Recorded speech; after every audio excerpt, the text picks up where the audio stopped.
Assalamualaikum warahmatullahi wabarakatuh. A'udzu billahi minasyaitonir rajim. Bismillahirrahmanirrahim. Innal hamdalillah nasta'inuhu wa nastaghfiruhu wa nu'minu bihi wa natawakkalu alayh.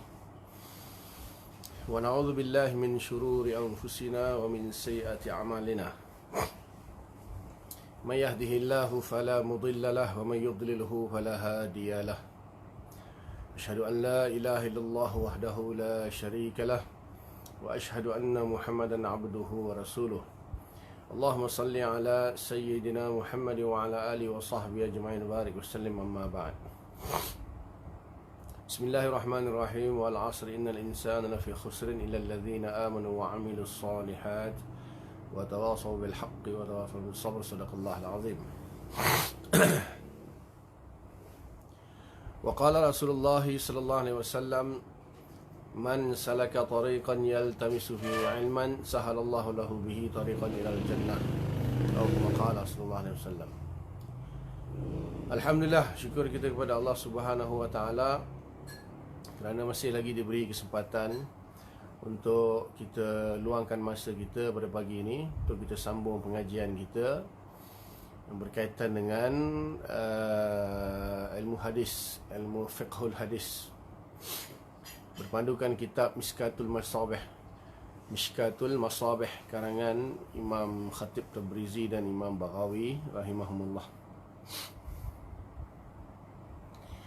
Dan sebelum kita mulakan, marilah sama-sama kita buka dengan bacaan ummul kita Al-Fatihah. A'udzubillahi minasyaitonir rajim. Bismillahirrahmanirrahim.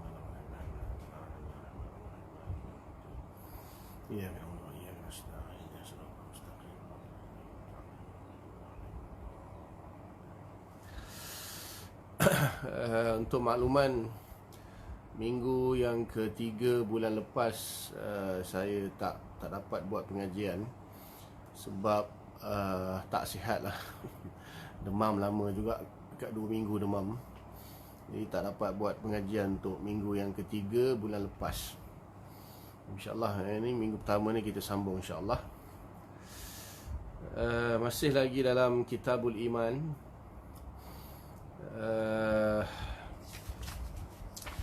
Faslus Sani, fasal yang kedua, hadis yang ke-73. Hadis yang ke-73. Bukan. Sorry. Babun fil waswasah. Masih dalam Kitabul Iman tetapi bab fil waswasah, bab menjelaskan tentang waswas. Al-Faslul Awal, Faslul Awal, hadis yang ke-63. Babun fil waswasah, bab tentang waswas. Faslul Awal, fasal yang pertama, hadis yang ke-63 lah. An Abi Hurairah radhiyallahu ta'ala anhu qala qala Rasulullah sallallahu alaihi wasallam.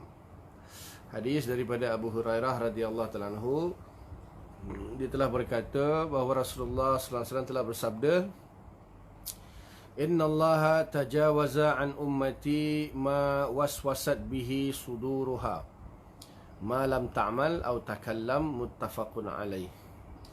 Sesungguhnya Allah Subhanahu wa taala memaafkan umatku apa-apa yang waswas, apa-apa waswas yang berlaku dalam dadanya, maksudnya dalam hatinya, malam ta'mal atau takallam, selagi dia tidak mengamalkan ataupun tidak berbicara tentang perkara waswas tersebut. Muttafaqun alaih, hadis ini disepakati oleh Imam Bukhari dan Muslim lah tentang kesahihannya. Okey, ini bab yang ada kaitan dengan Kitabul Iman lah. Seperti mana yang kita ketahui pada pembahasan sebelum ini, iman itu ialah at-tasdiq bil qalbi. Makna iman itu secara bahasanya tasdiq bil qalbi, ataupun secara istilahnya at-tasdiq bil qalbi bima jaa anin nabi sallallahu alaihi wasallam mimma ulima min ad-din bid darurah. iaitu pembenaran di dalam hati terhadap segala perkara yang dibawa oleh Nabi sallallahu alaihi wasallam yang diketahui dalam agama secara daruri. Maksudnya perkara-perkara yang disepakati, yang diketahui oleh semua umat Islam lah. Sama dalam bab akidah ataupun bab fiqah atau dalam bab tasawuf, perkara-perkara yang disepakati. Contohnya rukun iman yang 6, kemudian rukun Islam, sembahyang 5 waktu wajib, puasa Ramadan wajib, zakat wajib, haji dan sebagainya. Kemudian bab-bab akhlak, bab-bab sifat-sifat hati yang mana diketahui oleh umum semua umat Islam. So kita kena benarkan dalam hati, itu maknanya iman. Jadi dalam bab yang ini, iaitu bab waswasah, iaitu sesuatu perkara yang menyalahi tasdik tadilah, yang menyalahi tasdik. Oleh kerana tasdik itu perbuatan hati. Iman itu tasdik bil qalbi, iaitu membenarkan dalam hati, yang merupakan amalan hati lah. Maka lawan dia adalah takzib. Lawan bagi tasdik ni adalah takzib, iaitu mendustakan. Maksudnya tidak membenarkan, tidak percaya, tidak meyakini, dia tidak membenarkan, maka dia mendustakan. Itu lawan bagi iman, iaitu kufur. Kufur ni maknanya takzib. Hati dia takzib. Kalau iman, hati dia tasdik, dibenarkan, hati dia membenarkan. Dilawan dia takzib. Tetapi di sini ada lagi perkara-perkara yang berlaku di dalam hati manusia, iaitu di antaranya lintasan-lintasan hati yang membawa kepada keraguan, was-was. Ini biasa berlaku kerana perbuatan hati ni dia ada yang dipanggil ittirari, iaitu sesuatu yang kita tak boleh nak elak. Dan satu lagi dipanggil ikhtiari, yang memang kita sendiri yang pergi lintaskan perkara dalam hati tu. Ada dua lah. So bab lintasan hati ni ada dua. Satu yang ittirari, iaitu dia datang tiba-tiba, dan ada yang bil ikhtiar, maksudnya secara ikhtiari. Kita lah yang sengaja melintaskan perkara itu dalam hati. Jadi bab pembahasan tentang masalah hati ni sebenarnya memang bab paling panjang lah, antara bab yang panjang, kerana dia merupakan sepertiga daripada ilmu, sepertiga daripada agama kita. Sebab agama kita ni tiga kan. Satu, benda yang tasdik bil qalbi, kemudian iqrar bil lisan, dan amal bil jawarih. Itu tiga. Agama kita ni satu berkaitan dengan hati, satu berkaitan dengan percakapan, lisan, bacaan dan sebagainya, dan yang ketiga yang berkaitan dengan perbuatan anggota lah. Contohnya kalau dalam solat pun kita tahu kan ada rukun qalbi, niat solat, ada rukun qauli ataupun bacaan lah, iaitu mengucapkan takbiratul ihram, Allahu akbar, kemudian membaca Al-Fatihah, membaca tahiyat akhir, membaca selawat kepada Nabi dan salam pertama. Itu rukun qauli yang berupa bacaan. Dan juga ada rukun fi'li. Ada rukun fi'li, iaitu qiyam, ruku', i'tidal, sujud, duduk di antara dua sujud, duduk tahiyat akhir. So memang semua perbuatan manusia ini dalam agama kita ni, dia tak boleh lagi bertiga perkara. Satu hati, suatu percakapan atau bacaan, dan satu lagi perbuatan dengan anggota lah. Tiga. Jadi yang berkaitan dengan hati ini, yang pertama akidah, iaitu iman. Iman tasdik bil qalbi. Hakikat iman tasdik bil qalbi. Benda yang berkaitan dengan i'tiqad, kepercayaan, keyakinan. Itu perbuatan hati, amalan hati. Yang kedua, dalam fiqh, dalam bab fiqh, dia ada istilahnya bab niat. Ada istilahnya bab niat. Dalam solat ada niat, dan dalam kebanyakan amalan dalam fiqh tu perlu kepada niat, iaitu innamal a'malu bin niat. Hadis yang pertama sekali yang kita bahas beberapa tahun yang lalu lah. Jadi dia ada kaitan dengan niat. Dalam bab fiqh selalunya bab hati ni kaitannya dengan niat. Solat kena niat, puasa kena niat. Kemudian begitu juga dalam bab talak kan. Apabila seseorang tu melafazkan talak secara kinayah yang tidak jelas, yang ghairu sarah ataupun yang secara kinayah kita ke, maka di situ bergantung kepada niat. Kalau dia mentalak isteri dia tidak jelas, contohnya dia halau isteri dia balik rumah, dalam hati niat untuk talak, maka jatuh talak. Dia ada kaitan dengan niat. Iaitu pembahasan fiqh lah. Pembahasan fiqh kaitan ni kebanyakannya dengan niat. Dan yang ketiga, pembahasan tentang hati ni tentang ilmu tasawuf. Ilmu tasawuf ni biasanya kalau perbuatan hati ni dibahagi kepada dua lah. Satu dipanggil sifat-sifat mahmudah, sifat-sifat yang terpuji, seperti syukur, sabar, redha, qanaah, zuhud, ikhlas dan sebagainya lah. Itu perbuatan hati, sifat hati.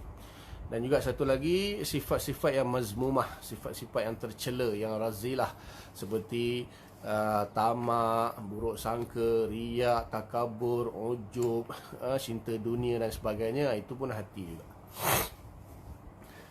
Jadi dalam bab Kitabul Iman ini, di sini Imam Baghawi dan Imam Khatib Tabrizi mendatangkan sebuah hadis daripada Abu Hurairah radhiyallahu anhu, iaitu Nabi mengatakan, innallaha tajawaza an ummati ma waswasat bihi suduruha ma lam ta'mal atau takallam.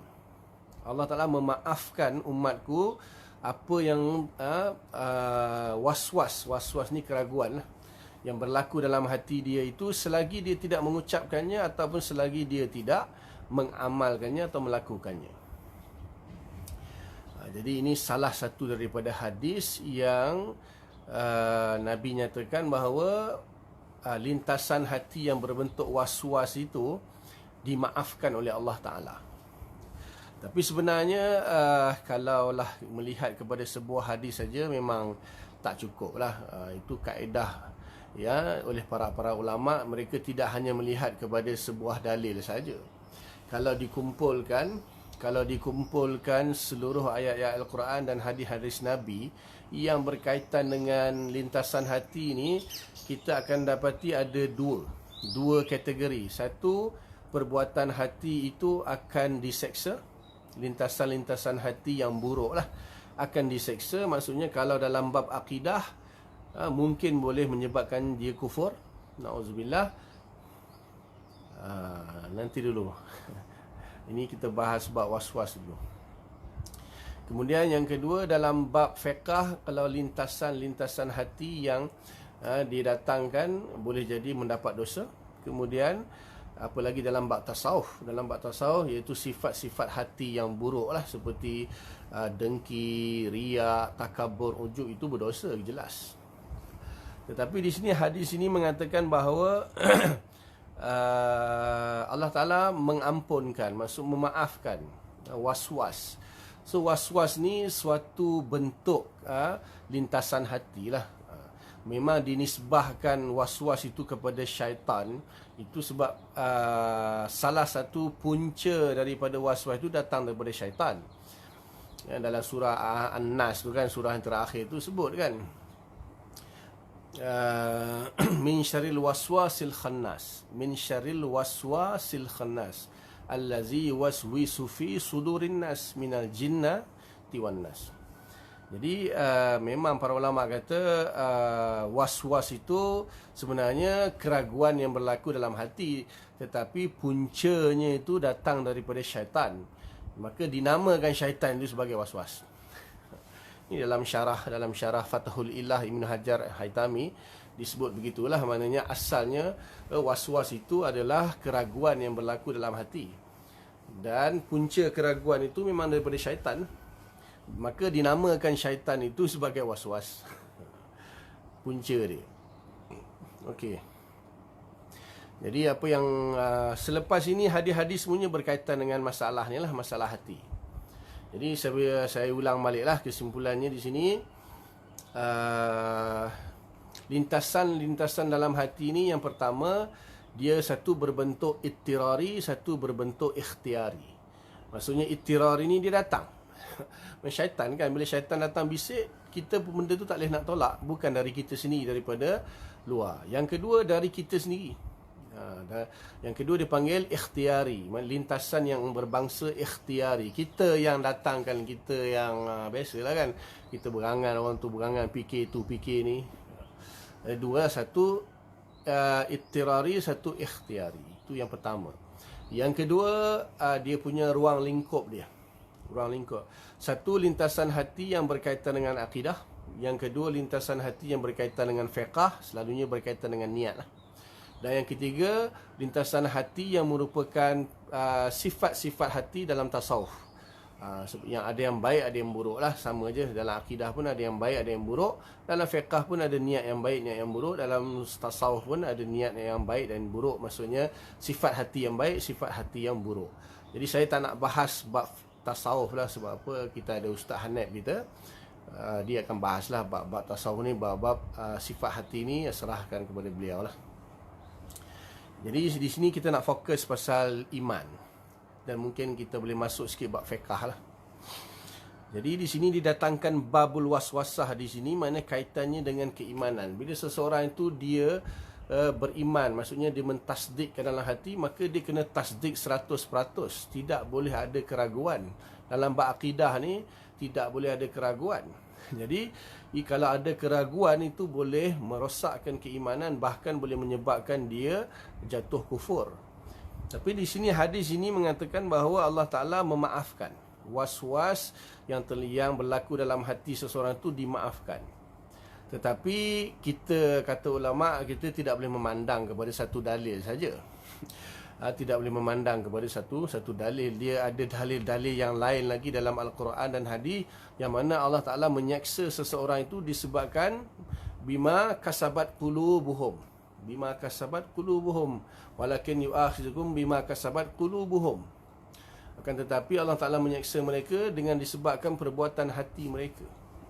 Inna ba'daz zanni ismun, dalam surah Al-Hujurat kan, sebahagian sangkaan itu ismun, dosa. Sebahagian itu sangkaan hati itu berdosa. Ismun Allah Ta'ala sebut kan. Kemudian banyaklah sebahagian ayat dan hadis menunjukkan lintasan hati itu diseksa.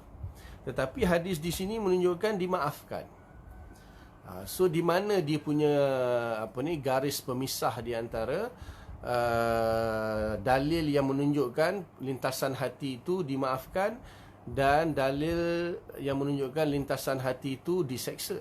Maksudnya tidak dimaafkanlah, diseksa. Dan kalau kita lihat dari sudut akidah, mana lintasan hati itu boleh membawa kepada kekufuran. Dari sudut akidah lah. Kalau dari sudut fiqh, niat yang buruk yang boleh mendapatkan dosa. Jadi di mana ukuran dia tu? Di manakah ukuran?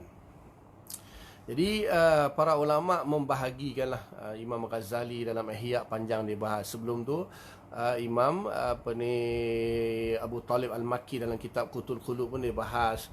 Imam Ghazali dalam Ihya dia bahas. Kemudian dalam tafsir-tafsir, kalau tuan-tuan baca surah Al-Baqarah akhir sekali, iaitu lillahi ma fis samawati wa ma fil ard wa in tubdu ma fi anfusikum aw tukhfuhu yuhasibkum bihillah.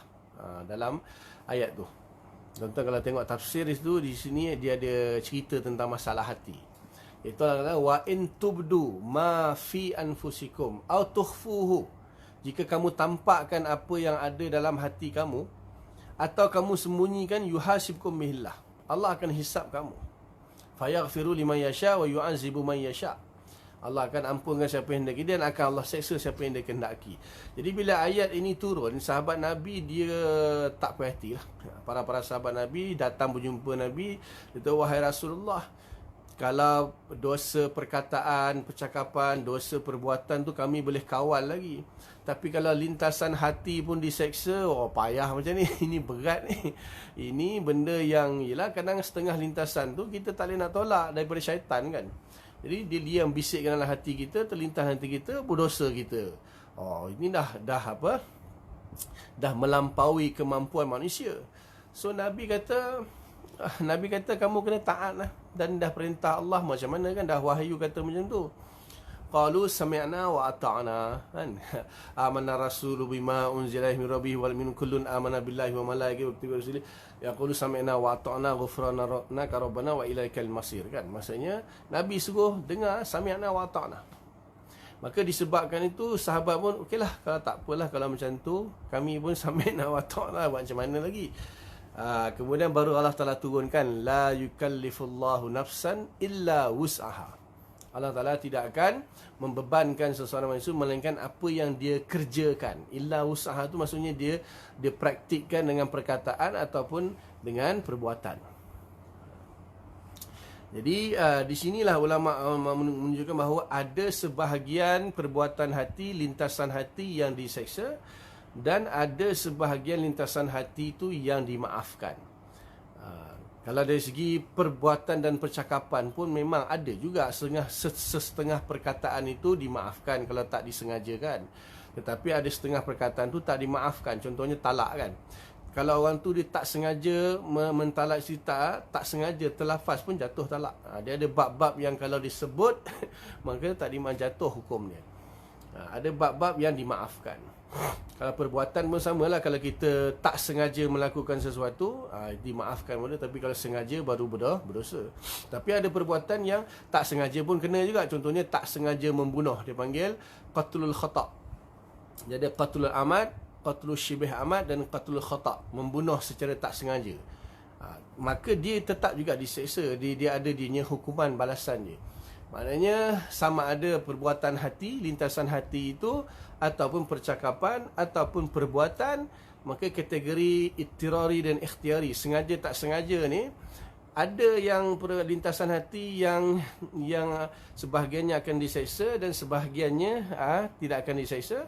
Begitu juga percakapan, sebahagiannya akan menerima akibatnya dan sebahagiannya akan dimaafkan.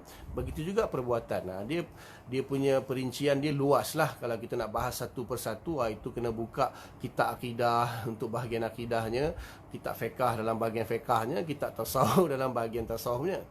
Ini kaedah umum. Maka ulama telah membuat kaedah umum. Jadi lintasan hati ni, kata ulama, dia ada beberapa peringkat. Lintasan hati yang berlaku dalam diri manusia ni, dia ada beberapa peringkat. Okey, yang pertama dia panggil hajiz. Yang pertama dia panggil hajiz ataupun khatir. Dia ada dua lah antara hajiz dengan khatir. Ada yang kata hajiz dulu, lepas tu baru khatir. Ada yang kata khatir dulu, lepas tu baru hajiz. Apa makna khatir dan hajiz? Salah satu daripada maknanya lintasan yang sekejap kemudian pergi. Terlintas sekejap, lepas tu dia pun hilang pergi. Dan satu lagi agak lama sikit. Dia terlintas, dia stay sekejap dalam hati. Dia layan sekejap, lepas tu baru hilang. Satu dia panggil hajiz, satu dia panggil khatir. Yang ketiga dia panggil hadisun nafs. Hadisun nafs ni dia lama sikit. Maksudnya dia datang, dia bermain-main dalam hati benda tu, lepas tu pergi, jap lagi datang balik benda yang sama, dia fikir lagi, lepas tu hilang, lepas tu besok datang lagi. Itu dia panggil hadisun nafs. Dia bermain-main dalam hati. Yang pertama tadi khatir, datang pergi. Kalau hajiz, antara dua lah, dia ada khilaf di kalangan ulama antara khatir dengan hajiz tu mana yang lama, mana yang sekejap tu. Ada khilaf lah di situ. Katalah kita ambil hajiz tu yang sekejap, khatir tu yang agak lama sikit kemudian hilang. Tapi kalau yang ketiga ni, hadisun nafs, dia datang pergi, datang pergi. Dia jenis bermain-main. Dia datang atau dia pergi, datang dia pergi. Jadi ulama sepakat dalam bab pertama, kedua, ketiga, tingkatan pertama, kedua, ketiga, iaitu hajiz, khatir dengan hadisun nafs, sama ada dalam bab yang baik, perkara yang lintasan yang baik atau lintasan yang buruk, atau dalam perkara akidah, atau dalam perkara fiqah, niat, ataupun dalam perkara tasawuf, ini dimaafkan. Ini dimaafkan. Ini yang dimaksudkan oleh hadis di sini, innallaha tajawaza an ummati. Maksudnya Allah Ta'ala maafkan. Peringkat pertama, kedua, ketiga ni, hajiz, khatir, hadisun nafs ni dimaafkan. Sama ada bab akidah ataupun fiqah, dimaafkan. Kemudian masuk tahap yang keempat. tahap yang keempat, lintasan hati tahap yang keempat ni dipanggil ham ataupun niat. Dipanggil ham ataupun niat. Jadi ham dan niat ni sama ada dalam bab akidah ataupun dalam bab fiqh, kita tengok. Adakah benda tu benda yang baik atau benda yang buruk? Kalau dia berniat benda yang baik, maka di situ sudah tertulis pahala. Nanti akan ada hadis. Ada hadis dalam Sahih Muslim, dalam sini pun akan disebut nanti, iaitu man hamma bihasanatin. Barang siapa yang berniat dengan satu kebaikan, walam ya'malha, tetapi dia tak melaksanakan lagi, hanya niat saja, maka kutibat lahu hasanatan wahidah, ditulis baginya satu kebaikan. Ini dalam bab niat, dalam bab ham. Dia niat nak buat baik, tapi tak buat lagi, niat saja, sudah dituliskan satu pahala. Kemudian kalau dia buat, tu lain lagi lah, dia akan dapat sekurang-kurangnya 10 kali ganda sehinggalah 700 kali ganda, dan hingga gandaan yang tidak diketahui melainkan Allah saja. Okey, bagaimana pula dengan niat yang buruk? Okey. Man hamma bisayyi'atin. Barang siapa yang berniat dengan satu keburukan, maksiat misalnya, ataupun dalam bab akidah, dia fikir Allah ni ada ke tak ada? Allah ni bab akidah betul ke ada syurga, ada neraka? Dia sampai tahap niat. Dah sampai tahap niat. Maka di sini dimaafkan. Dalam bab ni, dalam bab niat, yang baik diberi pahala, yang buruk tak diberi dosa. Bab ham, bab niat, ham ni masa timbul lah dalam hati dia, sudah pun timbul. Dia yang mengadakan benda tu. Berbeza dengan yang pertama, kedua, ketiga tadi, dia datang lintasan tu tiba-tiba datang. Ataupun dia tak walaupun dia timbulkan kemudian hilang. Niat ni dia dah ada lah dalam hati. Benda tu dah ada dalam hati, niat kan. Dia dah mula berniat sesuatu. Contohnya dia berniat nak berzina, contohnya kan, na'udzubillah. Jadi selagi tak buat tak berdosa kalau benda yang buruk. Tapi kalau benda baik, niat nak sedekah misalnya, tapi tak sedekah lagi, dah niat tu dah ada dah, maka dah dapat pahala satu pahala. Kalau dia buat, lain cerita lah. Jadi dalam tahap yang keempat ni, ham ataupun niat, ulama kata yang baik diberi pahala, yang buruk tak diberi dosa. Walaupun dalam bab akidah sekalipun tak sampai tahap kufur lah. Yang kelima ni agak berat. Ni yang agak berat. Yang kelima ni dipanggil azam atau dipanggil tasmim, iaitu sudah memang bertekad. Benda tu dah tekad, nekat dan keazaman dah timbul dalam hati dia. Jadi kalau benda buruk dalam bab akidah boleh membawa kepada kekufuran. Na'udzubillah lah. Bila dah tekad, aku tak percayalah syurga neraka ni semua, contohlah. Itu boleh jadi kufur, yang tahu diri dia seorang. Itu bahaya tu. Kalau dalam bab akidah sampai tahap tekad, sampai tahap azam, tasmim, memang itu bahaya, boleh menyebabkan kufur. Kemudian dalam bab fiqh, contohnya dia dah tekad nak buat maksiat, maka tak buat lagi. Tekad dah ni, cuma tunggu masa je kan. Maka dah berdosa. Sudah diberi dosa. Maka di sinilah ulama kata peringkat yang keempat dan yang kelima ni lah yang mana kalau kebaikan itu peringkat keempat diberi pahala, tetapi kalau keburukan tak diberi dosa, iaitu ham dengan niat. Dan peringkat yang kelima ni azam atau tasmim, yang baik diberi pahala dan yang buruk pun akan diberi dosa. Kalau bab akidah bahaya, silap-silap boleh terbatal iman dia. Itu yang ulama mentatbikkan antara hadis-hadis dan ayat Al-Quran yang mengatakan sebahagian amal lintasan hati itu dimaafkan dan sebahagian lintasan hati itu diseksa. Maka itulah pembahagian dia. Maksudnya kedua-dua ayat itu memang kedua-duanya benarlah, cuma ikut kepada tingkatan mana lintasan hati tersebut. Jadi di sini yang bila dia hadis ni mengatakan Allah Ta'ala memaafkan umatku apa yang was-was yang timbul, maknanya was-was ni selalunya benda buruk lah. Kalau disebutkan was-was di sini selalunya dia menuju kepada benda yang buruk, sebab was-was tu kan daripada syaitan. Jadi selalu syaitan jarang dia akan bisik benda baik, dia selalu akan bisik benda yang buruk. Jadi di sini kita kata untuk was-was ini, lintasan buruk dalam hati ini 1, 2, 3, 4. hajis, khatir, hadisun nafs ataupun ham dan niat, maka ini dimaafkan. Dan kalau ada ayat Quran dan hadis yang mengatakan lintasan hati itu diseksa, inna ba'da zanni ismun lah dan sebagainya, bima kasabat qulubuhum, itu semua dah masuk peringkat azam. Dan mereka masuk tahap tasmim, dia dah sungguh-sungguh, dah tekad dan nekat. Itu baik dan buruk dua-duanya memberi kesan lah. Itu bab tentang ni kaedah umum lah, kaedah umum. Jadi kalau berlaku lintasan-lintasan dalam hati kita, ni dia punya kaedah dia, ataupun ulama telah membuat dia punya ukuran dia, dobit dia, ukuran dia, macam mana kita nak nilai. Tu saya ulang balik, iaitu jenis-jenis lintasan ni ada yang namanya hajis, lintasan yang sekejap, khatir yang lama sikit, yang lepas tu hilang. Kemudian yang ketiga hadisun nafs, dia bermain-main dalam hati, datang pergi, datang pergi, datang pergi. Ya, ketiga-tiga ni sama ada baik dan buruk, kaitannya dengan akidah ataupun fiqah, maka tak diberi dosa, tak diberi pahala. Baik tak diberi pahala, buruk tak diberi dosa. Ini menunjukkan hadis-hadis yang Allah maafkan lintasan-lintasan hati tersebut. Kemudian masuk yang tahap yang keempat, ham dan niat. Okey, dalam bab yang baik akan diberi satu pahala, dalam bab yang buruk tak diberi dosa. Dan yang kelima, azam, tekad, tasmim, sungguh-sungguh dah memang tekad lah. Maka di sini yang buruk dapat dosa, kalau kaitan dengan akidah, silap-silap boleh membatalkan iman. Dan yang baik akan dapat pahala. Itu dia punya kesimpulan lah, sebahagian daripada ijtihad para ulama. Okey.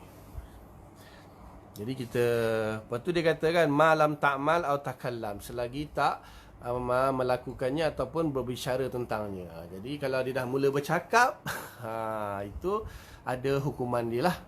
Kalau dia mengamalkan, kalau benda tu buruk, dapat dosa lah. Kalau benda tu baik, dapat pahala. Dia jangan cakap, dan jangan. Itu pun nanti ada pembahasan dengan cakap tak sengaja ataupun berbuat tak sengaja. Bab tak sengaja ni pun ada batasan-batasannya. Ada sebahagiannya dimaafkan, tapi tak semua. Baik, jaranglah kan orang tak sengaja berbuat baik. Itu kan selalunya tak sengaja berbuat buruk kan, tak sengaja bercakap buruk, tak sengaja berbuat buruk. Itu kebanyakannya dimaafkan, tetapi tak semua. Ada juga bab-bab percakapan yang walaupun tak sengaja, ada akibat dia, ada hukuman dia. Begitu juga perbuatan yang dibuat secara tak sengaja, tak semua dimaafkan. Ada juga yang diberi hukuman ataupun balasan dia lah. Itu pembahasan dia dalam kitab fiqah lah, dalam kitab fiqah. Kalau dalam bab akidah, dia bercakap, keluar daripada mulut dia percakapan yang bertentangan dengan akidah, maka di situ tengok pada i'tiqad dia. Kalau memang i'tiqad dia sama apa yang dia cakapkan itu bahaya, itu boleh membatalkan iman. Tapi kalau dia cakap saja tapi sebenarnya hati dia tak bermaksud begitu, itu boleh boleh dibincangkan dululah. Yang akan soal siasat dulu, tanya dia punya akidah dia macam mana sebelum kita hukumi. Bukan kita lah, qadi, hakim, mufti yang akan hukum lah. So itu memang kena pegang.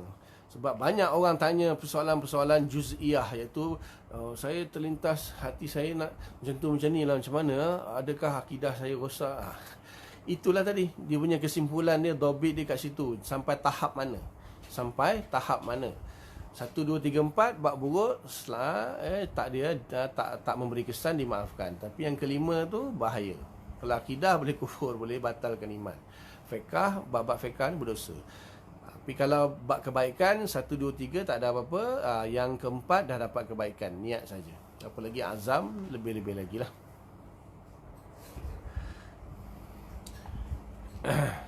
Hadis yang seterusnya, wa anhu, maksudnya hadis daripada Abu Hurairah radhiyallahu juga. Qala, dia berkata, ja'an nasun min ashabin Nabi sallallahu alaihi wasallam fasa'aluhu.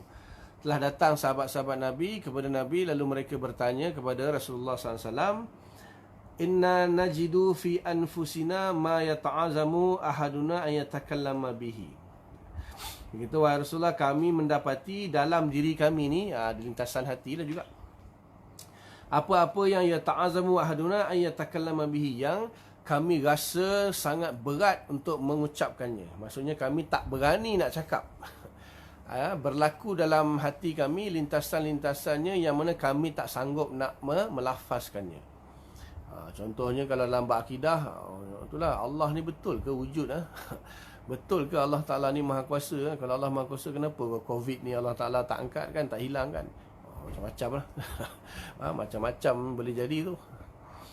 Jadi sahabat-sahabat Nabi ni dia jumpa Rasulullah, dia kata, ya Rasulullah, kami ada benda selalu terlintas dalam hati yang kami tak sanggup, tak berani nak ucapkannya. Benda tu besar lah, kalau kami ucapkannya boleh, mungkin akan dihukumi sebagai kufur ke atau sebagainya lah. Maka qala awaqad wajadtumu, jadi Nabi tanya, betul ke macam tu? Apakah kamu mendapatinya begitu?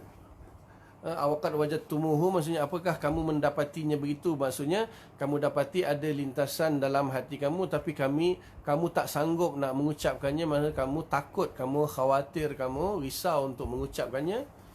Betul ke berlaku macam tu? Qalu na'am. Maka sahabat-sahabat dia, ya betul ya Rasulullah. Maka Nabi kata apa? Zaka sarihul iman. Itulah iman yang sebenarnya, yang jelas, yang sarih. Rawahul Muslim, hadis riwayat Muslim. Jadi macam mana pula tu kan, itu yang dikatakan iman yang sarih, iman yang jelas. So jangan salah faham hadis ni. Hadis ini maknanya Nabi kata kamu terlintas dalam hati perkara-perkara yang merisaukan kamu, yang kamu rasa berat untuk mengucapkannya. Kalau kamu ucapkan tu akan jadi masalah besar lah. Kamu khawatir, kamu takut akan perkara itu yang kamu dapati dalam diri kamu. Maka itu yang Nabi tanya, walaqad wajadtumuhu. Maksudnya benda tu kamu takut untuk mengucapkannya, takut untuk mengungkapkannya. Dia kata ya, maka itulah iman yang soreh. Bukan keraguan itu yang iman. Faham tak? Maksud Nabi kata, Nabi iktiraf iman mereka itulah iman yang soreh, iman yang sebenar. Kerisauan mereka untuk mengungkapkan lintasan hati itu, maknanya mereka takut benda tu, benda lintasan tu tak boleh nak halang. Tiba-tiba dia datang kan, syaitan bisik macam-macam lah, dan mereka rasa takut. Lepas tu yang saat datang jumpa Nabi lagi tanya kan, beritahu kami ada rasa dalam hati, ada lintasan hati yang kami tak berani nak cakap lah benda tu. Takut kami kan, kalau kami cakap benda tu silap-silap boleh jatuh kufur dan sebagainya. Jadi Nabi kata kerisauan kamu terhadap perkara lintasan hati itulah yang menunjukkan kesorehan iman kamu, iaitu iman kamu yang jelas, yang mantap lah, yang betul-betul solid punya iman. Bukan lintasan was-was itu yang iman. Maksudnya kerisauan mereka terhadap lintasan itu, takutnya mereka terhadap lintasan hati itu untuk diungkapkan, itulah yang dikatakan iman yang sebenarnya. Jadi nak bagi tahu di sini, sahabat Nabi pun, mereka pun ada lintasan-lintasan hati yang berlaku juga dalam bab akidah misalnya. Bukan mana semua manusia lah, semua manusia. Kemudian hadis yang seterusnya, wa anhu, daripada Abu Hurairah juga, qala Rasulullah sallallahu alaihi wasallam, ya'ti syaitanu ahadakum wa yaqulu man khalaqa kaza, man khalaqa kaza, hatta yaqula man khalaqa rabbaka, fa iza balaghu falyasta'iz billah wal yantahi, muttafaqun alaih. So Nabi SAW bersabda, syaitan akan datang kepada salah seorang daripada kamu, kemudian dia akan tanya, siapa cipta langit, siapa cipta bumi, siapa cipta tu, siapa cipta ni. Jadi kita tahulah ni Allah yang cipta. Lepas tu dia kata apa? Siapa ciptakan Allah? Syaitan. Oh, Allah cipta semua. Habis tu Allah siapa cipta? Allah pula siapa cipta? Jadi Nabi kata apa? Fa iza balaghahu falyasta'iz billah wal yantahi. Sekiranya sampai ke tahap itu, naklah kamu berlindung dengan Allah Ta'ala, iaitu a'udzubillah minasyaitanirrajim, falyantahi, maka hentikan lintasan tersebut. Cuma Nabi tak bagi tahu dia macam mana cara dia untuk kita menolak perkara tersebut. Cuma Nabi kata falyantahi, maksudnya habiskan benda tu, tamatkan benda tu, jangan dilayan. Jangan dilayan. Jadi dalam akidah, dalam pengajian sifat 20, jadi ulama apabila melihat kepada hadis seperti ini, maka ulama telah membagi satu jalan, membuat satu jalan ataupun jawapan kepada persoalan keraguan yang ditimbulkan oleh syaitan ni. Sebab tu ulama-ulama beritahu, kata okey, Allah Ta'ala tu tidak boleh diciptakan. Kalau Allah Ta'ala tu diciptakan, siapa pula yang menciptakan Allah Ta'ala? Jadi yang menciptakan Allah Ta'ala tu siapa pula yang menciptakan dia? Dan dia tu pula siapa pula yang akan menciptakan dia? Dia tu siapa pula yang menciptakan dia? Maka mustahil. Mustahil. Jadi perkara yang wujud ni dia ada 3 je. Sesuatu yang wujud itu, Allah ke ataupun makhluk ni, dia ada sama dengan, dia wujud dalam 3 bentuk, 3 cara. Yang pertama, diciptakan. Diciptakan. Jadi selain Allah Ta'ala ni, langit, bumi dan segala isinya memang diciptakan oleh Allah lah. Itu cara dia wujud. Bagaimana dia boleh wujud? Kerana diciptakan oleh Allah Subhanahu Wa Ta'ala. Tetapi Allah Subhanahu Wa Ta'ala tak boleh diciptakan. Pasal apa? Kalau Allah diciptakan, siapa pula yang menciptakan Allah Ta'ala? Kemudian timbul persoalan, yang menciptakan Allah Ta'ala tu siapa pula ciptakan dia? Akhirnya tak henti-henti, dipanggil tasalsul, iaitu rantaian yang tidak ada kesudahannya. Ni siapa cipta dia? Lepas tu yang ni pula siapa cipta dia? Yang ni pula siapa cipta dia? Tidak akan ada kesudahan. Rantaian yang persoalan yang tidak ada kesudahan itu mustahil. Maka Allah tidak boleh diciptakan. Habis tu kalau Allah tak ciptakan, tinggal lagi 2. Yang pertama, Allah Ta'ala tu jadi dengan sendirinya. Dia tak ada, lepas tu tiba-tiba dia wujud dengan sendirinya. Ini pun mustahil. Ini pun mustahil. Satu benda tu jadi dengan sendirinya, mustahil. Macam mana dia boleh jadikan dengan sendirinya? Mustahil. Itu tak ada orang yang berakal pun yang boleh kata sesuatu benda tu jadi dengan sendirinya. Mustahil. Yang ketiga, dia memang wujud yang sejak azali. Dia qadim. Istilah dia qadim, iaitu dia wujud sejak azali, ataupun istilah lain wajibul wujud, iaitu kewujudan yang qadim, yang azali, yang tidak ada permulaan. Inilah jawapan dia. Allah Subhanahu Wa Ta'ala dia wajibul wujud, wujud yang azali. Kewujudan dia itu azali, tidak didahului oleh tiada. Ini jawapan yang diberikan oleh ulama kalam dalam sifat 20 lah, untuk menolak was-was syaitan. Sebab tu kita belajar akidah sifat 20 ni, ulama telah kaji segala permasalahan yang berkaitan dengan akidah ni, diberi segala jawapan di situ. Jadi di sini Nabi hanya kata wal yantahi, naklah kamu hentikan, maksudnya kamu tolak perkara tersebut. Jadi ada setengah orang bukan senang nak tolak kan. Bukan semudah itu nak lupakan, dia datang lagi. Maka di sini ulama telah menyediakan jawapan. Ulama-ulama Asy'ariyah terutamanya dalam pengajian sifat 20 telah memberi satu jawapan, satu solusi mudah saja. Itu Allah Ta'ala itu wajibul wujud. Dia tak mungkin dia diciptakan. Kalau dia diciptakan, akan timbul satu masalah yang dipanggil tasalsul, iaitu rantaian atau persoalan yang tidak ada kesudahannya, itu mustahil.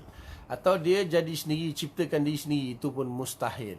Maka tinggal satu je lah, iaitu dia wajibul wujud, wujud yang qadim, wujud yang sejak azali lagi dia memang sedia ada, tidak diwujudkan. Itu jawapan dia lah, ringkasnya lah. Kalau pengajian akidah panjang lagi pembahasan dia.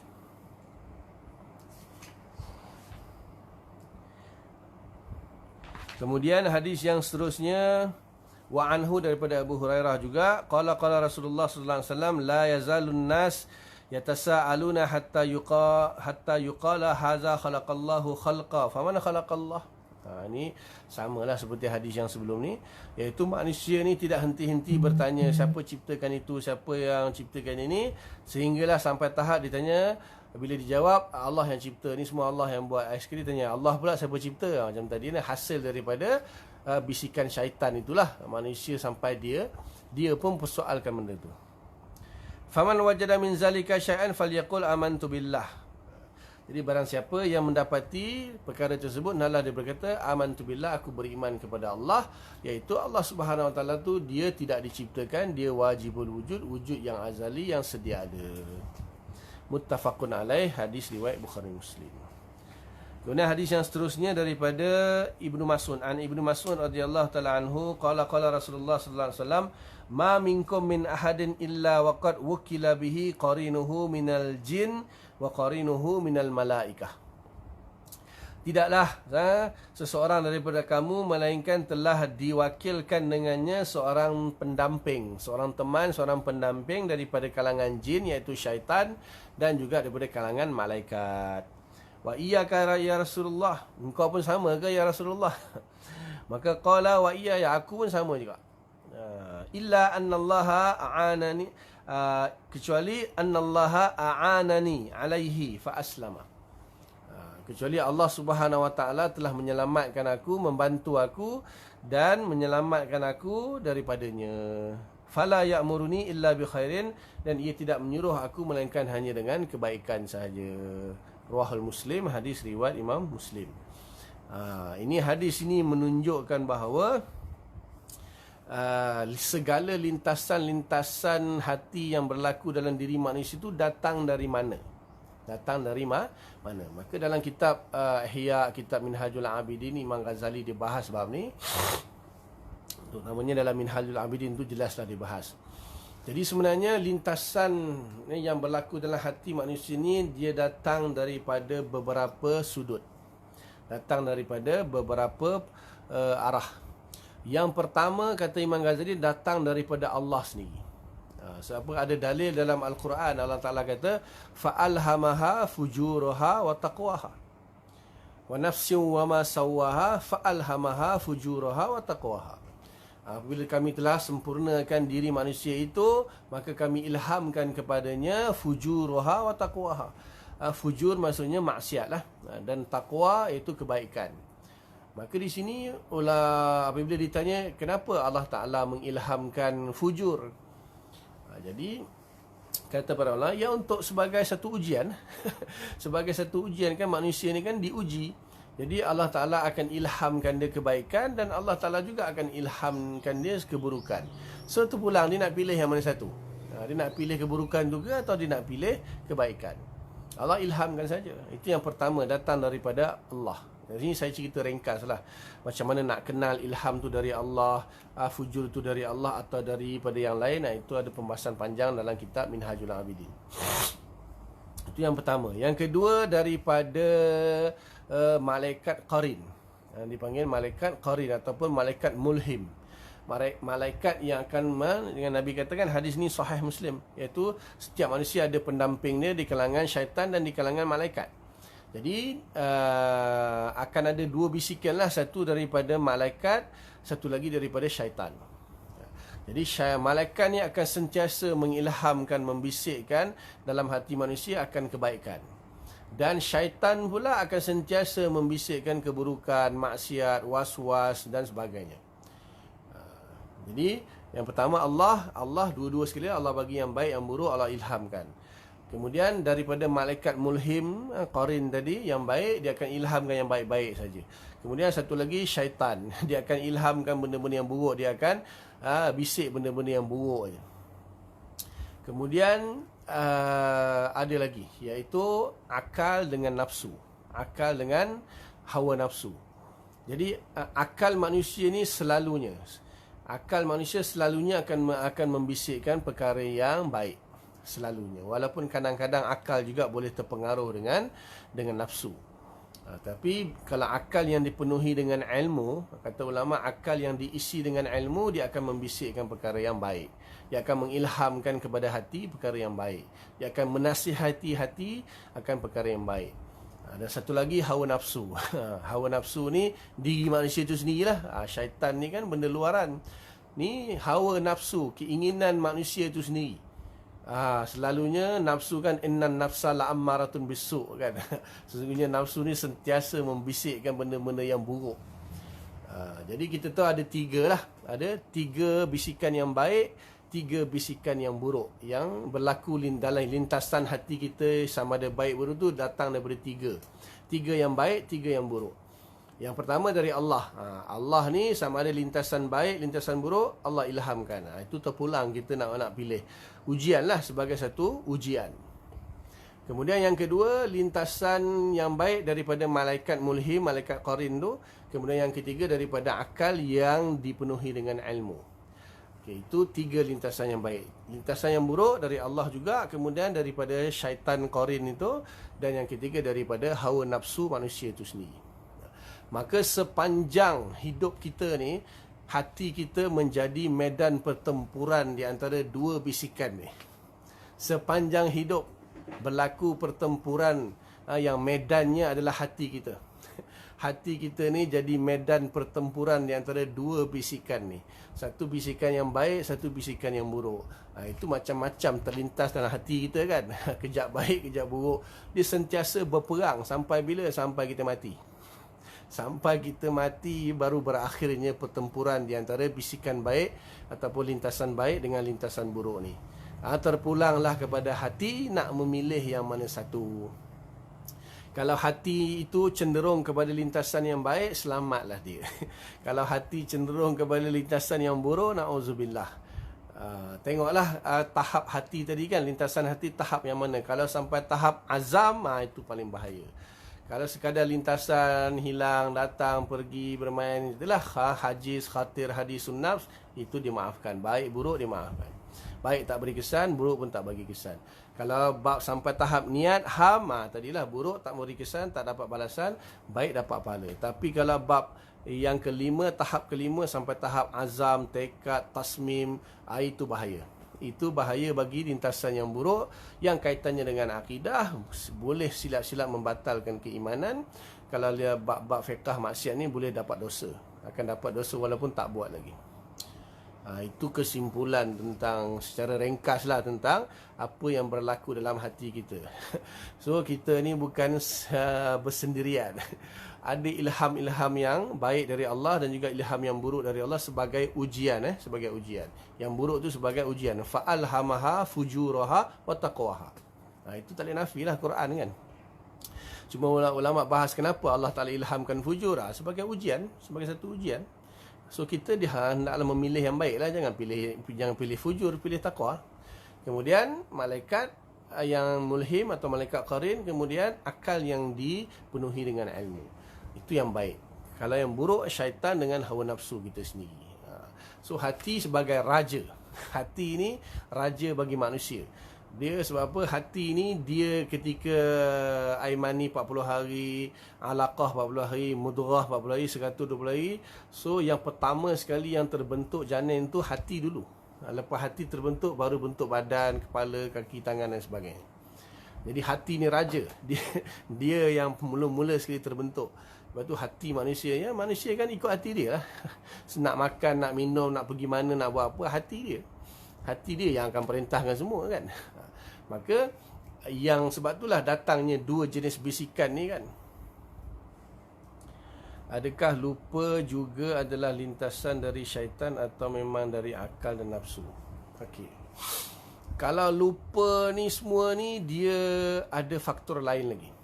Dia ada faktor lain. Manusia ni dia ada satu lagi yang dipanggil akal, yang dipanggil ilmu. Dipanggil akal, dipanggil ilmu. Jadi apabila manusia itu dia terlupa akan sesuatu perkara, maka itu kaitannya dengan dia punya perubahan yang berlaku pada ilmunya itu. Perubahan yang berlaku pada arat ilmu dia, sifat ilmu dia. Jadi akal itu satu kekuatan. Akal tu adalah satu kekuatan, seperti mana nafsu pun satu kekuatan juga yang ada dalam diri manusia. Nafsu ni kekuatannya mengajak kepada keburukan. Kalau akal ni kekuatannya akan mengajak kepada kebaikan. Dan dia akhirnya daripada kekuatan akal tadi, dia idrak maklumat-maklumat, maka dia akan membentuk sifat ilmu. Sifat ilmu. Lawan bagi sifat ilmu itu jahil, lupa, nisyan, sahwun, hazlun dan sebagainya. Dia ada di istilah-istilah dia. Dia ada lupa sekejap, lupa selama-lamanya, lupa yang boleh datang balik. Bila diingatkan balik, dipikir-pikir, datang balik. Ada yang terus lupa, kena belajar balik, kena idrak balik. Itu pembahasan lain pula. Jadi lupa ni dikaitannya dengan sifat ilmu tadi. Jadi ada ilmu tu kan inkisyaf, lawan dia jahil. Jadi antara jahil dengan ilmu tu dia ada macam-macam. Dia ada nisyan, lupa, dia ada sahwun, lupa juga, dia ada ghaflah, dia ada hazlun, dia ada beberapa istilah dia tu. Lupa sekejap, lupa lama, lupa kalau diingatkan balik, datang balik. Ada yang terus hilang, kena dapatkan balik. Tak datang macam tu saja. Itu bab lain pula. Itu bab arat. Bab arat. Itu lintasan ni dia benda yang wujudi. Lupa ni benda yang dia adami. Kalau lupa ni bab adami, dia hilang, maklumat itu hilang. Kalau lintasan ni benda yang wujudi secara i'tibari lah, kita kata bukan wujudi macam wujud dalam bentuk dia, i'tibar yang datang dalam hati. Kalau lupa tu dia nafi, dia tak, benda tu hilang. Kalau lintasan tu dia datang. Faham Ya, rumit bab ni, bab ni bukan bab yang mudah ni. Sebenarnya dalam kitab-kitab tasawuf lah, terutamanya dalam kitab tasawuf dibahas. Tuan-tuan rajin bacalah rahsia keajaiban hati. Dalam Ihya tu Imam Ghazali bahas panjang. Kitabu Asraril Qalbi. Kitabu Asraril Qalbi itu Imam Ghazali bahas panjang, detail. Ni yang saya cerita ni ambil sikit-sikit je daripada kitab tu. Kemudian juga dalam Minhajul Abidin pun diringkaskan juga. Ringkasnya tuan-tuan boleh baca Minhajul Abidin dalam bab hati. Dia bahas bab-bab bisikan-bisikan halangan-halangan yang menghalang manusia beribadah tu kan, dalam aqabah awaiq ataupun aqabah awaiq itu dibahas di situ. Dalam tak silap saya aqabah yang ketiga ke keempat dalam Minhajul Abidin dibahas. Tapi kalau nak detail, kitab Ihya, Kitabu Asraril Qalbi, kitab rahsia keajaiban hati. Ada terjemahan dalam bahasa Melayu pun ada. Pergi kedai rahsia keajaiban hati Imam Ghazali. Itu dia ekstrak daripada kitab Ihya, dia buat kitab kecil lah. Dia bahas tentang rahsia keajaiban hati. Itu detail Imam Ghazali bahas. Ni yang saya cerita ni sikit je ni. Tuan-tuan rajin, tuan-tuan boleh baca lah. Dalam bahasa Melayu pun ada terjemahan dia. Ihya tu pun ada berjilid-jilid kan terjemahan, tapi dia ada yang cetak khusus kitab keajaiban hati tu, tuan-tuan boleh baca lah. Itu detail. Dia bahas tentang dia bahas daripada awal lah, mana manusia ni terdiri daripada roh dan jasad. Manusia ni terdiri di antara roh dan jasad. So kita ada jasad, kita ada roh. Jadi sekarang ni yang kita tahu jasad kita saja. Yang kita nampak, yang kita tahu tentang jasad itu pun yang luar. Yang dalam doktor tahulah tentang paru-paru, jantung, buah pinggang, urat, darah, saluran darah. Itu semua doktor pakar lah. Kita tahu yang luar saja. Dan kita ada hubungan antara roh dengan jasad. Dan pintu yang menghubungkan antara roh dan jasad itulah hati. Hati ni gerbang di antara jasad dengan roh. Jadi daripada alam jasad kita ni, jasad kita berada di alam muluk. Dia panggil alam muluk, alam dunia, alam syahadah. Roh kita berada di alam ghaib, berada di alam malakut. Roh kita ni kita tak nampak. Kita pun tak nampak roh kita. Orang mati pun kita tak nampak roh dia, kena cabut oleh malaikat kan. Roh ni dia bersama dengan alam malaikat, jin, syaitan. Itu alam malakut, alam ghaib. Jadi yang menghubungkan antara jasad dengan badan kita, dengan roh kita ni, iaitu hati. Dan hati pun dia ada tahap-tahap dia. Dia ada sadar, dia ada qalb, dia ada fuad, dia ada lub, dia ada sir. Dia ada tahapan-tahapan tu, panjang pembahasan dia. Jadi manusia ni kalau dia nak tembus ke alam roh dia kena melalui hati. Sebab tu dalam tasawuf dia akan bahas tentang hati, tekankan tentang hati. Apabila semakin bersih hati manusia itu, dia boleh tembus ke alam roh dia. Itu panjanglah pembahasan dia dalam kitab tasawuf, iaitu dia punya ilmu tasawuf mukasyafah. Tasawuf mukasyafah ni itu pembahasan ni agak dalam lah.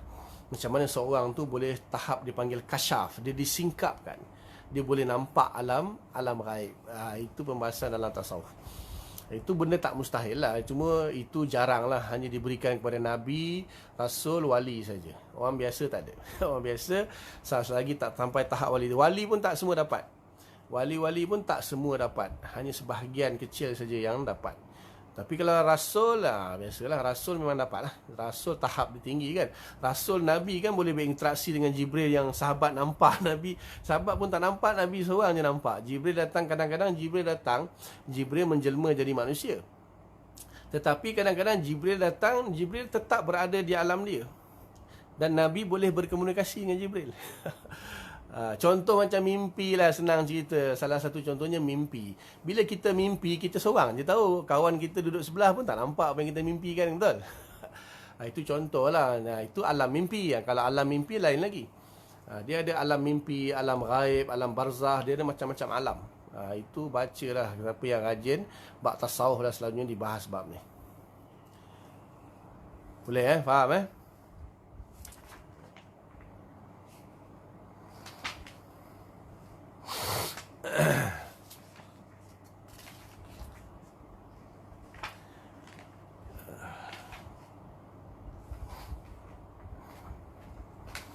Kemudian hadis yang seterusnya lah, hadis yang ringkas-ringkas kita baca, kita terjemahkan sikit. Hadis yang ke-68, an Anas radhiyallahu ta'ala anhu qala Rasulullah SAW, inna syaitana yajri minal insan majrad dam. Sesungguhnya syaitan itu dia berjalan di dalam tubuh manusia itu di majrad dam, tempatlah laluan darah-darah, urat-urat. Jadi hadis muttafaqun alaih, sahih Bukhari Muslim. Jadi Rasulullah kata syaitan itu dia berjalan di dalam badan manusia, di dalam tempat perjalanan darah, iaitu urat-urat dia. So ada dua makna di sini. Setengah ulama mengatakan bahawa maknanya di situ manusia ni seluruh badan dia tu kan ada darah. Seluruh badan manusia ni ada urat, dan di dalam urat tu ada darah kan. Jadi pusatnya di jantung lah. Di jantung tu dia akan mengepam darah ke seluruh badan manusia. Seluruh badan, kalau kat mana-mana bahagian luka pun kan berdarah. Mana-mana bahagian badan kita kalau terluka kan berdarah. Jadi nak bagi tahu bahawa syaitan ni dia menguasai manusia seluruh tubuh dia. Syaitan ni dia menguasai manusia, seluruh tubuh manusia dia kuasai.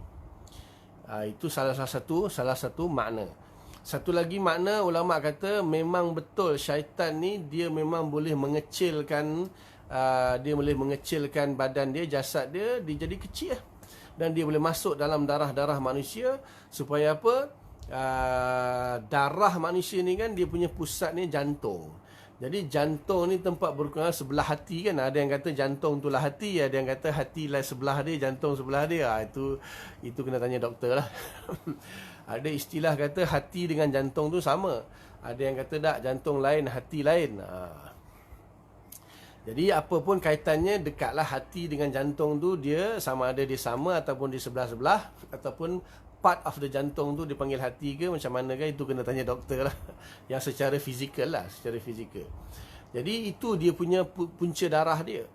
Punca darah dia. Jadi darah manusia ni kan apabila oksigen masuk kan, melalui bila kita bernafas, paru-paru kita akan menyerap oksigen tu, akan hantar ke jantung, dan darah tu akan menyerap oksigen dan hantar oksigen melalui darah ke seluruh badan kita kan. Jadi ada kaitan lah, maka di situ punca ya. Jadi manusia ni, syaitan ni dia akan menguasai manusia, dia akan masuk ke dalam urat-urat darah manusia.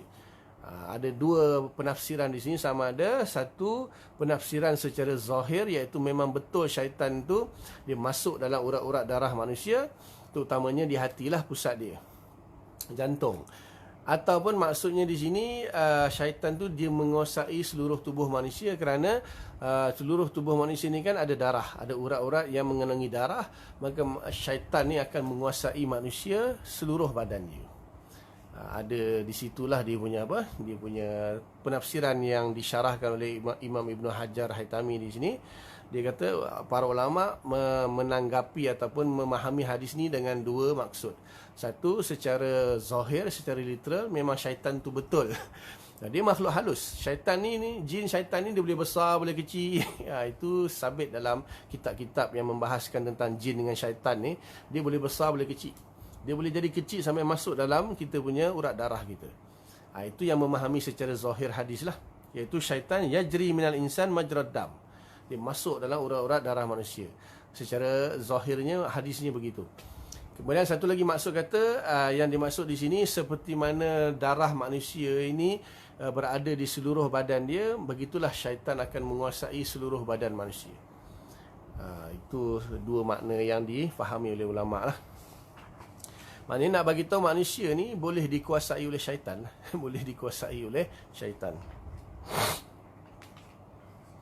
Orang yang kena rasuk tu apa semua tu, itu tanya lah orang yang pakar dalam bab rasuk-rasuk ni. Kemudian hadis seterusnya, Nabi Hurairah radhiyallahu anhu qala Rasulullah sallallahu alaihi wasallam, ma min bani adam mauludun illa yamassuhu asy-syaitan hina yuladu fayastahillu sarikhan min massis syaitan ghaira Maryam wa ibniha, muttafaqun alaih. Hadis ni penting ni. Jadi daripada Abu Hurairah radhiyallahu anhu, dia berkata, Rasulullah bersabda, ma min bani adam mauludun illa yamassuhu syaitan. Tidaklah seorang anak Adam itu lahir melainkan syaitan akan menyentuhnya. Hina yuladu, ketika dia dilahirkan, fayastahillu sarikhan, maka dia akan menjerit, menangis. Setiap anak yang lahir kan keluar daripada rahim ibu dia kan menangis. Kebanyakan lah kita kata hampir semua bayi menangis. Sebab apa? Syaitan. Syaitan ni dia punya anti dengan manusia ni. Iblis lah kan. Iblis kan diperintahkan sujud kepada Nabi Adam. Dia tak nak sujud kan. Lepas tu kan dia bila dia dihalau daripada syurga tu kan, dia berjanji kan kepada Allah, minta umur panjang sampai kiamat. Kemudian dia bersumpah dia akan merosakkan, menyesatkan manusia ni sampai kiamat lah. Jadi sejak lahir saja satu orang manusia, syaitan dia dah marah dah. Lahir je manusia ke dunia ni, dia dah geram lah, dia dah marah dah. Jadi ketika lahir tu saja dia akan hantar dia punya anak buah dia, syaitan tadi akan sentuh bayi tu secara ni lah, mana berkaitan dengan roh lah. Mana syaitan ni kaitan dia dengan roh, dia bukan sentuh badan, dia sentuh roh tu. Mana dia ganggu roh bayi tu menyebabkan bayi tu menangis. Ini hadis sahih Bukhari Muslim. Jadi sebab tu semua anak lahir menangis kecuali ghaira Maryam wa ibniha, kecuali Siti Maryam dengan Nabi Isa. Itu syaitan tak berani, kerana dia doa kan kepada Allah Taala. Jadi ulama kata kalau kita nak supaya anak kita tu tak diganggu oleh syaitan, doa Siti Maryam. Siti Maryam doa supaya dia dipelihara oleh Allah daripada syaitan, dia dengan anak dia Nabi Isa AS lah. Saya tak ingat doa tu dalam surah Maryam tu ada. Jadi di sini setiap bayi yang lahir akan menangis sebab apa? Memang syaitan. Sebab tu memang anak kita menangis tengah malam ke apa, tu semua syaitan main kerja. Memang benda ni asbab lah. Benda ni Allah Ta'ala dah memang tentukan begitu kan. Kita tak boleh tanya kenapa. Memang Allah Ta'ala takdir macam tu. Memang Allah Ta'ala berkehendak. Sunnatullah dah macam tu. Memang syaitan ni dia akan ganggu kita dengan anak. Kita nak tidur tengah malam tak boleh, dia menangis-nangis. Kecuali dia sakit, itu ada asbab lain tu adalah. Ada asbab lain, dia sakit, budak tu lapar, dia menangis juga. Tapi antara sebab lain budak tu selalu menangis sebab syaitan. Syaitan kacau dia. Syaitan akan ganggu. Syaitan ni memang sebenarnya memang tak suka manusia, itu je. Cuma dia tidak diberi kuasa, dia tak boleh nak mencederakan. Syaitan dia tak boleh mencederakan manusia.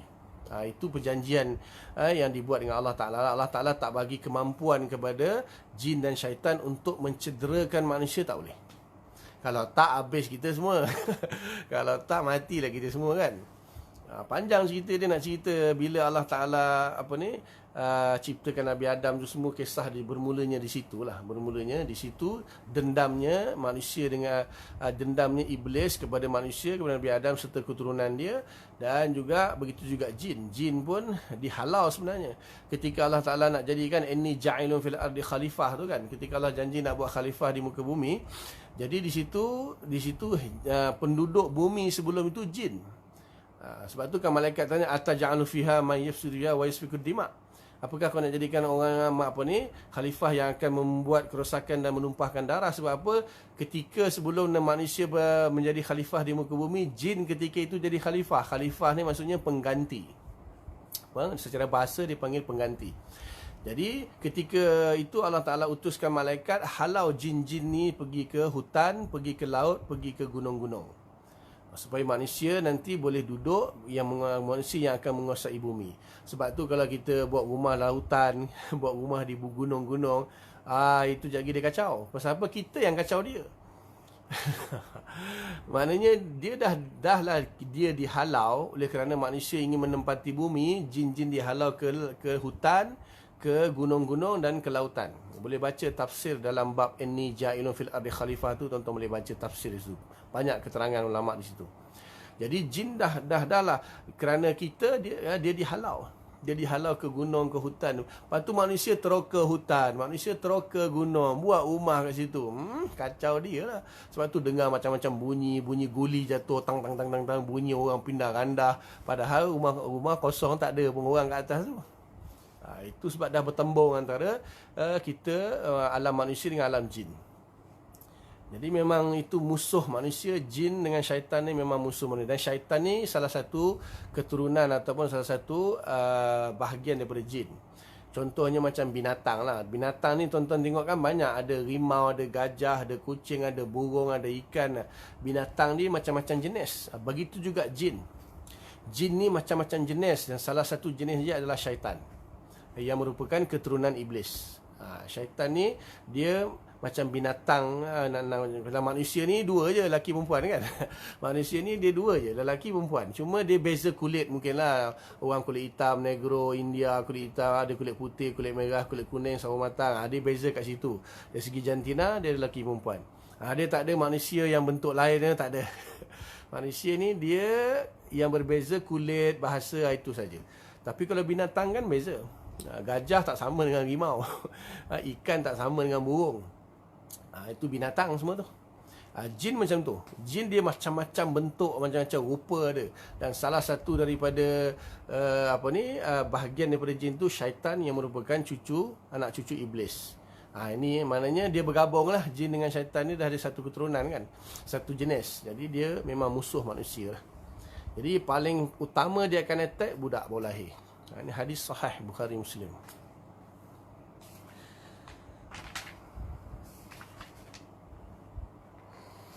Kemudian hadis terusnya, an Jabir radhiyallahu anhu qala Rasulullah sallallahu alaihi wasallam, inna iblisa yad'u arsyahu 'alal ma'. Ini satu hadis lagi. Hadis daripada Jabir radhiyallahu anhu, sesungguhnya Rasulullah SAW bersabda, sesungguhnya iblis yad'u arsyahu 'alal ma'.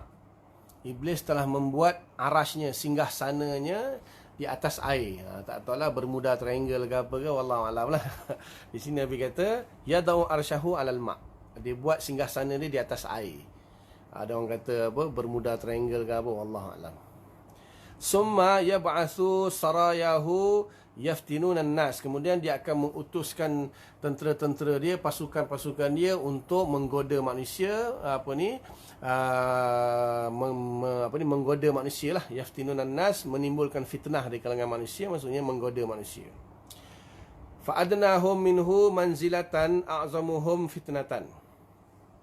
Yang paling rendah di kalangan syaitan ini ialah paling rendah kedudukannya di kalangan syaitan itu adalah a'zamuhum fitnatan, yang paling besar fitnahnya. Yang paling besar fitnahnya. Yaji'u ahaduhum fayaqulu, maka dia akan datang salah seorang daripada mereka dan mengatakan fa'altu kaza wa kaza. Maksudnya di sini fa'adnahum minhu manzilatan a'zamuhum fitnatan. Maksudnya wa adnahum minhu, yang paling dekat kedudukannya. Saya silap. Fa'adnahum minhu manzilatan a'zamuhum fitnatan. Orang yang paling dekat dengan iblis. Maksudnya syaitan-syaitan keturunan iblis ni, pangkat paling besar, maksudnya kedudukan dia paling dekat dengan iblis ni adalah yang paling besar buat fitnah di kalangan manusia, yang paling banyak menggoda manusia lah. Maka satu hari dia akan datang. Maksudnya setiap hari syaitan-syaitan ni akan buat laporan kepada iblis. Dia akan buat laporan kepada iblis, fa'altu kaza wa kaza. Aku dah buat begini-begini. Aku hasut manusia tu mencuri, aku hasut manusia tu tinggal solat dan sebagainya lah. Fayaqulu ma sana'ta syai'a. Iblis kata, kau tak buat apa pun. Itu biasa je. Itu maksiat-maksiat yang kau goda manusia tu biasa-biasa je. Qala summa yaji'u ahaduhum fayaqulu ma taraktuhu hatta farraqtu bainahu wa baina imraatihi. Kemudian datang satu syaitan pula bagi tahu, wahai iblis, aku hari ini aku telah berjaya memisahkan antara suami isteri. Dia kata tidaklah aku tinggalkan manusia itu sehinggalah dia berpisah dengan isterinya. Maksudnya bercerai. Maknanya iblis hasut suami isteri sampai bergaduh sampai bercerai. Qala fayudnihi minhu. Maka iblis kata, memes ni, duduk dekat sini. Ini terbaik punya. Ini yang aku nak sekarang ni. Yang macam ni lah yang aku nak. Fayaqulu ni'ma anta, sebaik-baik syaitan kau. Jadi iblis paling suka memecah belahkan manusia. Iblis ni dia paling suka siapa syaitan-syaitan yang boleh memecah belahkan manusia. Contohnya sampai menyebabkan suami isteri bercerai. Suami isteri boleh bercerai tu, maknanya syaitan bisik, syaitan goda sampai bergaduh bercerai. Lepas tu bila dia buat laporan kepada iblis, iblis kata, terbaiklah kau. Yang lain-lain semua kan, yang hasut manusia tak solat, tak zakat, itu dia kata, ma fa'altu syai'an, kau ni macam tak buat apa je. Tapi bila ada syaitan yang lain yang datang melaporkan aku dah berjaya memecah belahkan suami isteri sampai bercerai-berai, terbaik, kata iblis. Engkau memang terbaik. Mai sini duduk dekat dengan aku. Engkau memang terbaik. Jadi itu sebenarnya syaitan ni dia paling suka, iblis dia paling suka manusia berpecah belah, bergaduh sama sendiri. Hari ni kita tengoklah politik ke apa ke, mazhab ke, itu ke, semua bergaduh, pecah belah semuanya, bertengkar, bergaduh, mengutuk. Itu iblis paling seronok tu. Sebab apa? Apabila manusia berpecah belah, pertolongan Allah tidak akan datang. Apabila manusia berpecah belah, umat Islam berpecah belah, pertolongan Allah tak akan datang. Sebab tu iblis suka, sebab tu iblis seronok. Qala al-A'mash urahu qala faltazimhu. Dalam riwayat A'mash dia kata fal yaltazimhu, maka maksudnya di sini hendaklah iaitu dekatkanlah dia. Maksudnya lazimkan dia tu dengan aku, maksudnya dudukkan dia dekat-dekat dengan aku. Sebab apa? Dia telah buat satu tugas yang terbaik, iaitu memecah belahkan suami isteri. Kemudian hadis seterusnya, wa anhu qala Rasulullah sallallahu alaihi wasallam, inna syaitan qad aisa an ya'budahul musallun fi jaziratil arab walakin tami'a fit tahrishi bainahum. Hadis daripada Jabir juga. Hadis daripada Jabir radhiyallahu ta'ala juga, dia kata Rasulullah SAW bersabda, sesungguhnya syaitan telah putus asa untuk membuatkan orang-orang yang bersolat ni, maksudnya orang Islam lah, orang yang dah masuk Islam ni, untuk mereka menyembah berhala di Jaziratul Arab. Syaitan dah putus asa, maksudnya susah nak menukarkan tanah Arab ni sebagai kafir dah susah dah. Semenjak Nabi SAW diutuskan, Nabi mengislamkan tanah Arab. Jadi di sini syaitan telah pun putus asa, maknanya Allah Taala telah jamin lah, maknanya tanah Arab tidak akan berlaku murtad kufur, semua tak akan berlaku di situ. Sampai sekarang kan Islam kan, mana tak pernah kita dengar satu zaman 1400 tahun ni tiba-tiba Mekah pernah murtad semuanya, Mekah Madinah ataupun tanah Arab tu dikuasai oleh orang kafir, tak pernah. Syaitan tak berjaya untuk mengubah mereka untuk menyembah berhala tu, tak berjaya. Syaitan putus asa. Tapi walakin tami'a fit tahrishi bainahum. Tapi syaitan sangat-sangat menginginkan, iaitu mereka bergaduh sesama sendiri, iaitu mengadu domba ataupun saling bergaduhlah antara satu sama lain, pecah belah di antara sama sendiri. Jadi kedua-dua hadis ni menceritakan bahawa syaitan iblis ni yang paling dia suka ialah memecah belahkan umat Islam, bahkan memecah belahkan manusia. Tak kira Islam ke bukan Islam ke, dia memang dia anti. Walaupun dia orang tu kafir sekalipun, tetap juga secara umum iblis dengan syaitan ni benci kepada manusia, tak kira dia kafir ke dia Islam. Lebih lagi orang Islam lah, dia lagi benci lah. Lepas tu sama ada dia lagakan antara Islam dengan kafir, atau dia lagakan kafir dengan kafir, dia lagakan Islam dengan Islam. Itu syaitan dia punya keinginan dia paling tinggi sekali, menyebabkan manusia ni bergaduh, berbunuh sama sendiri. Itu dia paling suka sekali. Sebab tu kalau kita Islam sama Islam berpecah belah, habis lagi, maknanya berjayalah syaitan. Wallahu ta'ala alam. Jadi setakat tu dulu, nanti kita sambung insyaAllah minggu yang ketiga, Faslus Sani, bab yang kedua insyaAllah, fasal yang kedua. Jadi setakat itu dulu apa yang baik daripada Allah Ta'ala, apa yang tak baik kelemahan saya lah. Minta ampun kepada Allah, minta maaf kepada semua. Mudah-mudahan Allah bagi taufik, kita faham, amalkan, sampaikan. Tangguh dengan kafarah ini. Subhanallah bihamdika, nasyhadu an la ilaha illa anta, nastaghfiruka wa natubu ilaik. Subhana rabbika rabbil izzati amma yasifun, wa salamun alal mursalin, walhamdulillahi rabbil alamin. Assalamualaikum warahmatullahi wabarakatuh.